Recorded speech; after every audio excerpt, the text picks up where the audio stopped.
A struggling waitress loses her home only to inherit a rotting sunken houseboat from an eccentric diner regular. It sounded like a cruel joke until she dove into the murky water and found a heavy steel safe welded to the floorboards. Inside over $100 million in untraceable secrets, the pink eviction notice taped to apartment 4B wasn't just a piece of paper. It was a death sentence for Minna Higgins's life in Key Largo. For 3 years, Minna had worked double shifts at the Salty Pelican Diner, serving rubbery eggs and lukewarm coffee to tourists and local fishermen. She was 28, chronically exhausted, and exactly 3 months behind on rent. When she peeled the notice off her peeling front door, the sticky residue left behind felt like a metaphor for her life, messy, stubborn, and impossible to wash away.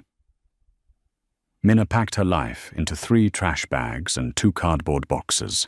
She had no family to call, no safety net to fall back on, and exactly $42 in her checking account. For the next 3 nights, she slept in the back of her rusted 2004 Honda Civic, parked under the flickering neon light of the diner's back parking lot. Her only solace was the routine of the diner. Amidst the chaos of clinking silverware and shouting line cooks, there was Arthur. Arthur Pendleton was an 82-year-old fixture at booth number 3. He wore the same moth-eaten tweed jacket every day, regardless of the sweltering Florida heat, and always ordered a black coffee and a single piece of dry sourdough toast. Most of the waitstaff ignored him, irritated by his meager orders and his tendency to leave pennies as tips. But Minna saw something else in the old man's milky blue eyes, a profound, anchoring loneliness. She would sneak him extra slices of cherry pie, refill his coffee for free, and listen to his rambling stories about the ocean and the hidden currents of the world. "You're a good egg, Minna," Arthur told her, one rainy Tuesday, tapping his skeletal fingers against his coffee mug. "The world is full of sharks, but you're a dolphin. You navigate the dark waters with grace." "Thanks, Arthur," she had replied, forcing a smile despite the ache in her back from sleeping in her car. "I just wish dolphins didn't have to pay rent." Arthur hadn't laughed. He just stared at her, intensely nodded once, and left. That was the last time Minna ever saw him. 3 days later, Arthur Pendleton died of a sudden stroke. Minna mourned the old man in her own quiet way, shedding tears in the walk-in freezer between lunch rushes. She assumed that was the end of it, another ghost in a life full of disappearances. But 2 weeks after Arthur's passing, a man in a sharp, charcoal-grey Tom Ford suit walked into the Salty Pelican. He stuck out like a sore thumb among the flip-flops and fishing shirts. "I'm looking for Minna Higgins," he announced, his voice slicing through the diner's hum. Minna wiped her hands on her apron and approached him cautiously. "That's me. Did you need a table?" "No," the man said, handing her a pristine, cream-colored business card. It read, "Richard Gable, attorney at law, estate management and probate. I'm here regarding the estate of the late Arthur Pendleton. We need you to come to my office immediately. It concerns your inheritance." Minna nearly dropped her notepad. Inheritance. From Arthur, the man who paid for toast in loose change. An hour later, Minna was sitting in a high-rise office in downtown Miami, the air conditioning so aggressive she shivered in her thin cotton dress.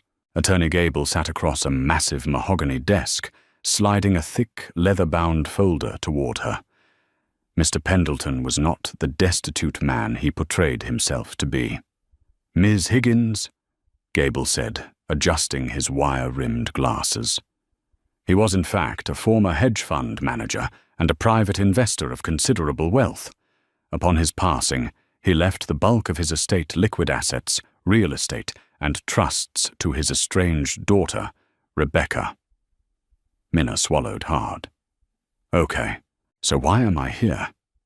Because, Gable sighed, looking almost annoyed. Arthur added a bizarre codicil to his will exactly 1 week before his death. He explicitly left a singular specific piece of property to you. Minna's heart hammered against her ribs. Property, a house, a condo. Could her days of sleeping in a Honda Civic finally be over? Gable flipped open a document. He has bequeathed to you a vessel registered under the name the Sea Nymph. It is a custom-built 50-foot houseboat. Tears of absolute relief pricked Minna's eyes. A houseboat. It wasn't a mansion, but it was a roof. It was a bed. It was salvation.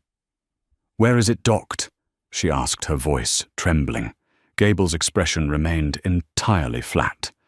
He cleared his throat. It isn't docked, Ms. Higgins. The Sea Nymph sank 5 years ago during Hurricane Irma. It is currently resting in 20 feet of water in an isolated cove off the northern tip of Key Largo. The vessel was never salvaged. It is entirely submerged, rotting, and by all insurance metrics completely worthless. The bottom fell out of Minna's stomach. The relief vanished instantly, replaced by a cruel, biting humiliation. It was a joke. The old man in his dementia, or his twisted sense of humor, had left her a pile of underwater garbage. She was now the proud owner of an environmental hazard. I don't understand, Minna whispered, staring at the paperwork. Why would he leave me a sunken boat? Mr. Pendleton was a highly eccentric man, Gable replied coldly. I advise you to simply sign the refusal of inheritance. If you accept ownership, you may eventually be held liable by the county for the environmental cleanup and removal of the wreck, which could cost you upwards of $30,000. Minna picked up the pen. She was about to sign the refusal to wash her hands of Arthur Pendleton and his phantom houseboat. But as the nib of the pen touched the paper, she remembered Arthur's intense stare. She remembered his words. You navigate the dark waters with grace. Arthur wasn't cruel. He was strange, but he wasn't cruel. Why leave a drowning girl a sunken boat, she thought. Unless the boat is a life raft. Minna slowly pulled the pen away. I want to see it, she said. Gable frowned. Ms. Higgins, I strongly advise against. I accept the inheritance. Minna interrupted, her voice suddenly firm. She grabbed the ownership transfer document and signed her name with a sharp, decisive scrawl. Give me the coordinates. Minna stood on the edge of a splintering wooden dock, peering out over the murky, mangrove-choked waters of Miller's Cove. It was a desolate, forgotten stretch of the Keys, accessible only by a bumpy dirt road. Next to her stood Tommy Gallagher, a childhood friend who ran a local under-the-table marine salvage operation. Tommy was built like a cinder block with sun-bleached hair and arms covered in faded nautical tattoos. You're crazy, Minna, Tommy said, adjusting his polarized sunglasses as he stared at the water. I remember when the Sea Nymph went down. Irma ripped her from her moorings and smashed her against the reef before dragging her into this cove. She's been sitting in the mud for half a decade. The salt and the barnacles have eaten her alive. I own her now, Tommy, Minna said stubbornly, pointing to a dark rectangular shadow lurking just beneath the surface of the green water. The skeletal remains of the houseboat's upper deck were barely visible. Arthur left it to me for a reason. I need you to dive down there with me and see what's inside. Tommy sighed, scratching his beard. Look, I brought the scuba gear, but I'm telling you, it's going to be a graveyard of rusted pans and waterlogged furniture. If you're looking for a hidden stash of cash paper money turns to mush in seawater. If it's gold, the looters would have picked it clean years ago. Before Minna could argue, the crunch of gravel behind them broke the silence of the swamp.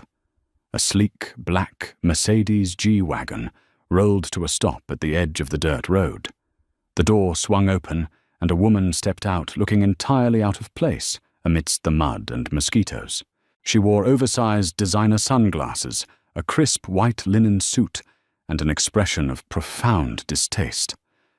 Minna recognized her immediately from the photos on the lawyer's desk. It was Rebecca Pendleton Arthur's estranged daughter and the sole heir to his multi-million-dollar fortune. "Minna Higgins, I presume," Rebecca said, her heels clicking loudly on the wooden dock as she approached. Her voice was smooth but laced with poison. "That's me," Minna said, stepping forward. Tommy crossed his massive arms, acting as an unspoken bodyguard.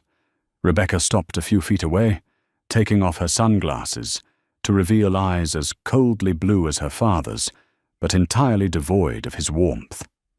"I'll make this quick, Miss Higgins. My father was a senile, foolish old man in his final months. His mind was slipping. Leaving you this piece of aquatic trash was a mistake." "The lawyers didn't think so," Minna replied, keeping her chin up. "The lawyers only care about the paperwork," Rebecca snapped. "I care about my family's legacy. I don't want strangers owning pieces of my father's estate, even the worthless ones. It's a matter of principle. I am prepared to offer you $5,000 right now, in cash, to sign over the deed to the sea nymph." Minna froze. $5,000. It was more money than she had seen in a year. It meant a deposit on a new apartment. It meant hot meals. It meant she wouldn't have to sleep in her car tonight. She looked at Tommy, who raised an eyebrow, clearly impressed by the offer. But then Minna looked back at the dark shadow in the water. If this boat is a piece of worthless aquatic trash, she thought, why did an heiress just drive 2 hours into a mosquito-infested swamp to buy it from me? Arthur was a former hedge fund manager. He understood value. Rebecca understood value. "No," Minna said, the word slipping out before she could second-guess it. Rebecca's perfectly manicured eyebrows shot up. "Excuse me, did you mishear me? $5,000 for a rotting pile of wood." "I heard you perfectly," Minna said, her heart pounding. "The boat is mine. It's not for sale." Rebecca's face darkened, the polite veneer cracking instantly. She took a step closer, her voice dropping to a harsh whisper. "You listen to me, you pathetic little waitress. You are playing a game you don't understand with people who will crush you. You think there's a treasure down there. You'll drown before you find anything of value. Sell me the boat, or I will tie you up in litigation so fast you won't be able to afford the gas in your broken-down car." "Get off my dock," Minna said, her voice shaking, but her resolve ironclad. Tommy uncrossed his arms and took a step toward the heiress. "You heard the lady. Kick rocks." Rebecca glared at them both, her jaw tight. She shoved her sunglasses back onto her face. "You'll regret this, Minna. I promise you that." She turned, stormed back to her G-Wagon, and sped off in a cloud of dust. Minna exhaled a breath she didn't realize she was holding. Her knees felt weak. "Well," Tommy said, letting out a low whistle. "If I wasn't curious before, I sure as hell am now. Suit up, Higgins. We're going diving." 20 minutes later, Minna was encased in a thick neoprene wetsuit, a regulator in her mouth, and a heavy tank strapped to her back. The water of the cove was surprisingly warm, but as soon as she and Tommy descended beneath the surface, the Florida sun vanished, replaced by a murky emerald-green gloom. Tommy switched on his high-powered underwater flashlight, the beam cutting through the suspended silt and schools of tiny silver fish. There, resting on the silty bottom, was the sea nymph. It looked like a ghost ship. Algae and barnacles coated the hull in thick green-gray armor. The windows were blown out, and the roof of the cabin had partially caved in. Minna's heart sank slightly. Tommy had been right. It was a ruin. They swam through what used to be the sliding glass doors of the main living area. The interior was a chaotic mess of waterlogged debris. Rusted light fixtures dangled from the ceiling like dead spiders. A television set lay half buried in the mud on the floor. Tommy signaled to Minna, pointing his light toward the back of the boat, the master bedroom. They kicked their way through the narrow hallway, moving carefully to avoid jagged pieces of broken wood. When they entered the bedroom, Tommy's flashlight beam swept across the space. The bed was gone, reduced to a metal frame. The dresser had disintegrated, but in the center of the floor, completely untouched by the structural collapse around it, was a massive rectangular block of solid steel. Minna swam closer, her eyes wide behind her mask. It wasn't just a safe. It was a custom-built, commercial-grade bank vault door embedded horizontally directly into the heavy steel decking of the hull. It was roughly 6 feet long and 4 feet wide, secured by a complex, multi-spoke rotary combination dial. The steel was surprisingly clean, coated in a thick layer of industrial marine grease that had protected it from the saltwater corrosion. Tommy swam over, running his gloved hand over the massive dial. He looked at Minna, his eyes wide with shock behind his diving mask. He pointed to the vault, then made a gesture with his hands, mimicking an explosion. "This is massive." Minna reached out and wiped away a layer of grease near the top corner of the vault. Etched deep into the steel were 3 numbers: 4/11/82. April 11th, 1982. Minna recognized the date instantly. It was the birth date she had written down on a diner loyalty card she had filled out for Arthur months ago. He hadn't just left her a boat. He had left her a puzzle tailored specifically to her.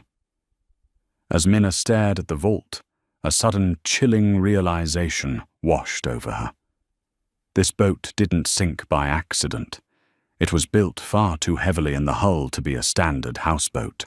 It was designed to hold the weight of a commercial bank vault. Arthur Pendleton hadn't bought a houseboat that tragically sank. He had built a secret underwater fortress, and he had intentionally sunk it here to hide it from the world and from his daughter. And now Minna held the key. Minna and Tommy broke the surface of the water, gasping for air as the warm Florida sun hit their faces. Minna ripped off her diving mask, her chest heaving, not from oxygen deprivation, but from pure, unadulterated adrenaline. "Did you see that?" She choked out, treading water next to Tommy's rusted salvage pontoon. "Tommy, that was a bank vault." Tommy hauled himself over the side of the boat, water cascading off his wetsuit. He reached down and hoisted Minna up onto the deck. "I saw it, Higgins. A solid steel, waterproof marine vault. I've heard rumors of cartel bosses sinking safes like that off the coast of Colombia. But a retired diner, regular in Key Largo, it doesn't make any sense." "He was a hedge fund manager," Minna said, stripping off her neoprene gloves. "And he knew my birthday, April 11th, 1982. That's the combination. We have to go back down." Tommy grabbed her arm, his grip tight. He nodded toward the tree line bordering the muddy road where they had parked. A metallic glint caught the afternoon sun. It was the lens of a pair of binoculars partially hidden behind the dense mangrove leaves. "We're being watched," Tommy muttered, keeping his voice dangerously low. "Rebecca might have left the dock, but she didn't leave the cove. She knows something is down there. If we pull anything up right now, her private security will be on us before we can even get the engine started." Minna's blood ran cold. The inheritance was legal, but out here in the isolated swamps of the Keys, legality often took a back seat to leverage and force. "So what do we do?" "We leave," Tommy said loudly, dropping a wrench onto the metal deck to make it sound like they were packing up. "We drive back to town, grab a burger, and act like we just found a boat full of mud. But tonight at 2 a.m., we come back with lift bags, bolt cutters, and absolutely zero lights. The wait was agonizing. Minna spent the evening in Tommy's cramped trailer, pacing the floorboards, while Tommy prepped high-capacity underwater lift bags, heavy-duty balloons, designed to float sunken cars and boulders to the surface. At 1:30 a.m., they slipped back into Miller's Cove under the cover of a new moon. The swamp was alive with the sound of cicadas and the occasional splash of a bullfrog. Tommy had swapped his noisy outboard motor for a silent electric trolling motor, gliding the pontoon over the coordinates of the sea nymph like a ghost. They slipped into the pitch-black water. Diving at night was a sensory deprivation nightmare.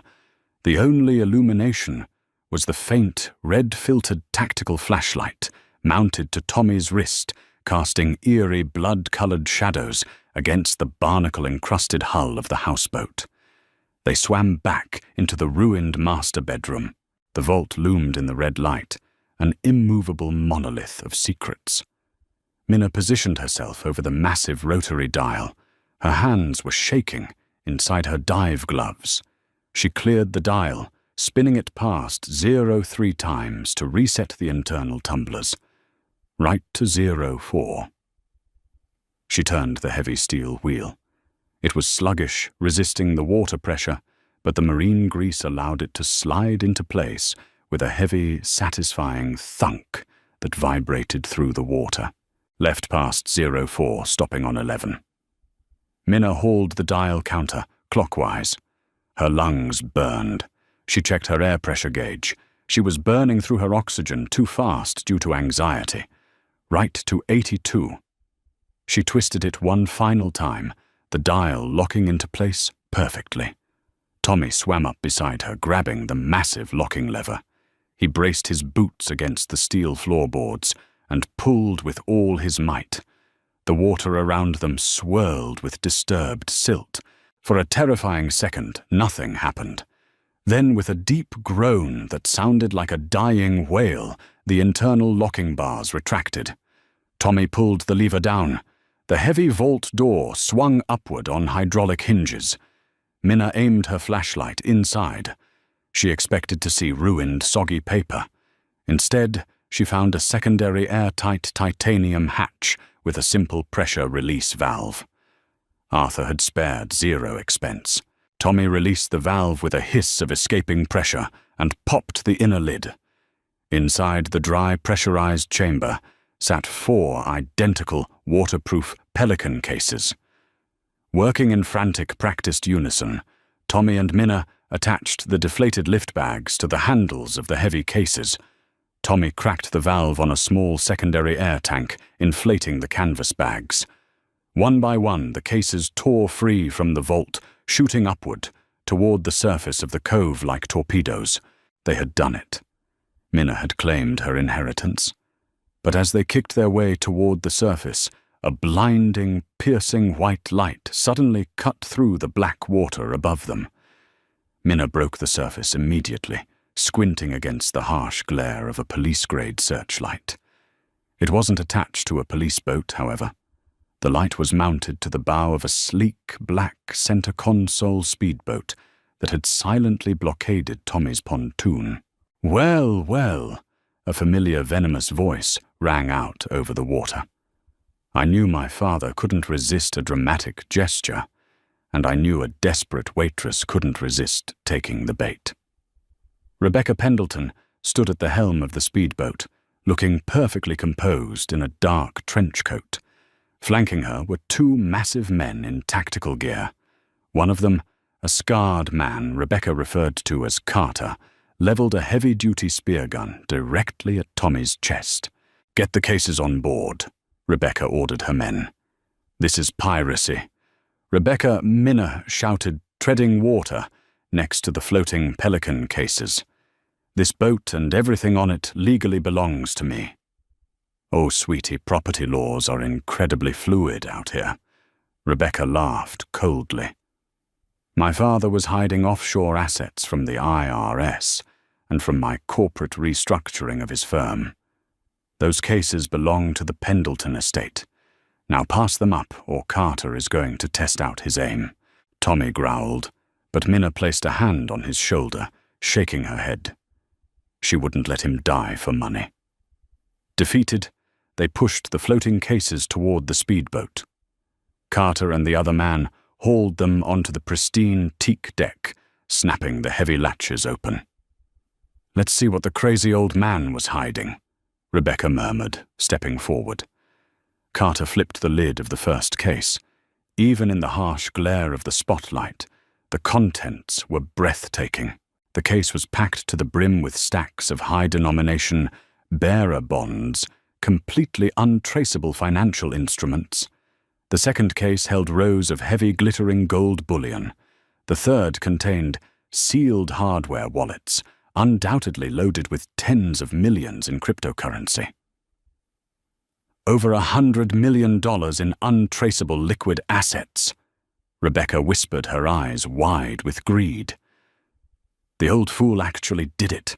"Open the fourth one," Minna demanded, her voice suddenly steady, cutting through the heiress's triumph. Rebecca smirked. "Why, hoping he left you a nice tip?" She nodded to Carter. Carter opened the final case. There was no gold inside, no bonds, only a thick, bright blue folder, and a handwritten letter sealed in a waterproof sleeve. The letter had Minna's name written on the front. "Read it," Minna challenged. Rebecca snatched the letter, tearing open the plastic sleeve. As she read her father's handwriting, the blood completely drained from her face. Her arrogant smirk dissolved into a mask of pure terror. "What does it say?" Carter asked, glancing nervously at his boss. Rebecca didn't answer. Her hands were shaking violently. Minna swam closer to the boat, staring daggers at the woman who had tried to bully her. "I'll tell you what it says, Rebecca. Arthur told me you were trying to force him into a conservatorship. He told me you were embezzling from the family firm to cover your massive gambling debts in Macau." Rebecca gasped, taking a step back. "Arthur didn't sink that safe to hide his money from the IRS." Minna continued, her voice echoing across the silent cove. "He hid it to protect it from you. And that blue folder that contains every wire transfer, every forged signature, and every piece of evidence proving you stole $50 million from your own clients." "Shut up," Rebecca screamed, dropping the letter. "Carter, throw the blue folder in the water. Now, Sai."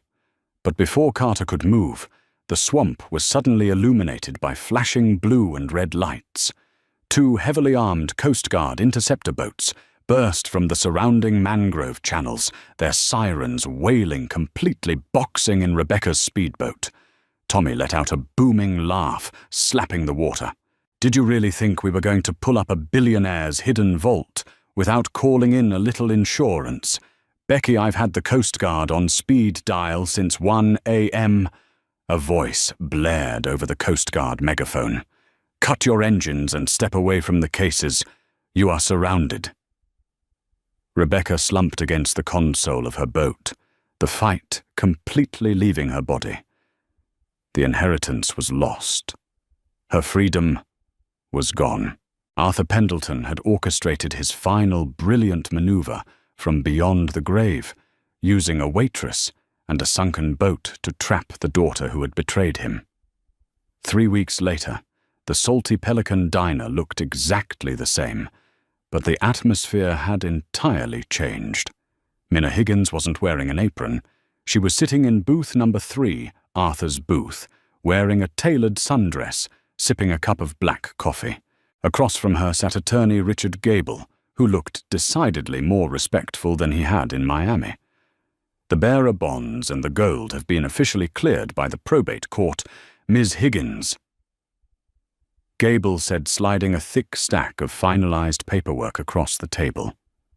Since the assets were legally inside the fixtures of the Sea Nymph, and the blue folder proved Rebecca's criminal forfeiture, the state has recognized your full ownership. After taxes, your liquid net worth sits at exactly $112 million. Minna signed the final document with a smooth, practiced stroke. And the diner? Purchased in full. Gable confirmed. You are now the sole owner of the Salty Pelican. Furthermore, the $2 million investment into Mr. Gallagher's new marine salvage company has been wired successfully. Minna smiled, looking out the diner window. Tommy's brand-new state-of-the-art salvage vessel was parked in the harbor, gleaming in the morning sun. She picked up her coffee mug, raising it slightly toward the empty seat across from her. Arthur had been right.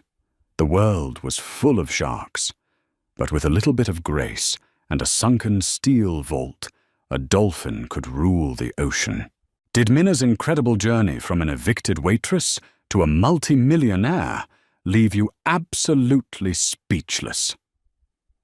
Arthur's ultimate revenge proves that kindness is always the best investment, and the greatest treasures are often hidden just beneath the surface.